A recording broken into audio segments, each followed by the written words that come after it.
or so later, I started looking around me, this new model that we were all going to adhere to, will let the low-wage jobs go over to overseas, because we're all going to be trained for something better, right?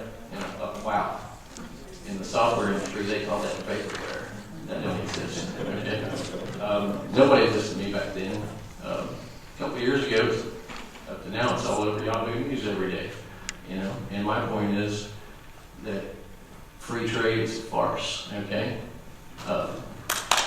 free trade. You probably know David Ricardo invented that, and you probably know he also said that anybody who moves their means of production to a different country for absolute advantage is a traitor to their country. And, no, it's just a point. My question is, when you go back to Washington, will you talk to your people about bringing our jobs back here? And yeah, we may suffer for a little while. We won't be able to afford the same things for the same price at Walmart until we all float up a little bit. Okay. But are you the owner of this? I'm Vice President of Operations. Okay.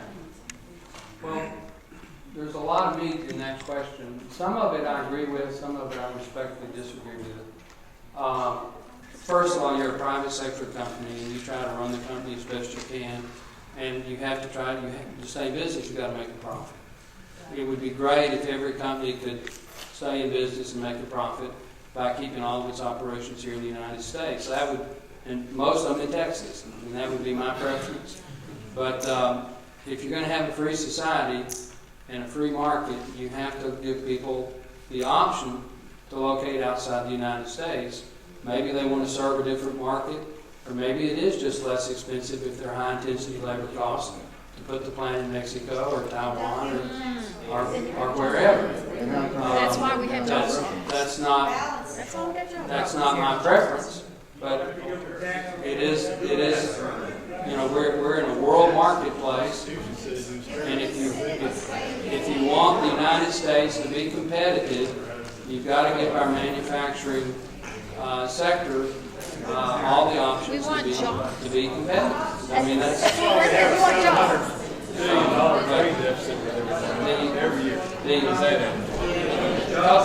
A couple of data points that are not widely known. The United States makes more goods and services than any other economy, and we export more. We export more than any other economy. Now we also, the reverse of that is we also import more. We also import more. That's why we have a deficit. You know, but to go to his point about Walmart or whatever, when you go, you can go within 15 minutes of here, and there may be a few high-end products that you can't get several choices on, but in most anything that's a consumer product, wherever you live, you can go to a mall or a superstore and have your choice of dozens of products from high end to low end, and that's called competition. And that's not a bad thing. That's a good. It's not a monopoly.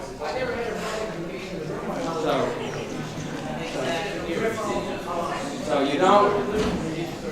If you have a controlled economy, there's not been a successful trade nation over time anywhere in the world where they control the market.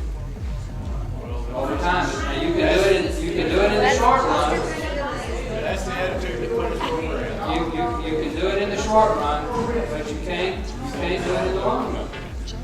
So let me end it up. If you didn't get your question answered, write it down. Again, write it where we can read it. It was way to get back in touch. I'm trying to think where my next town hall is. They know what is what, but they don't know what is what.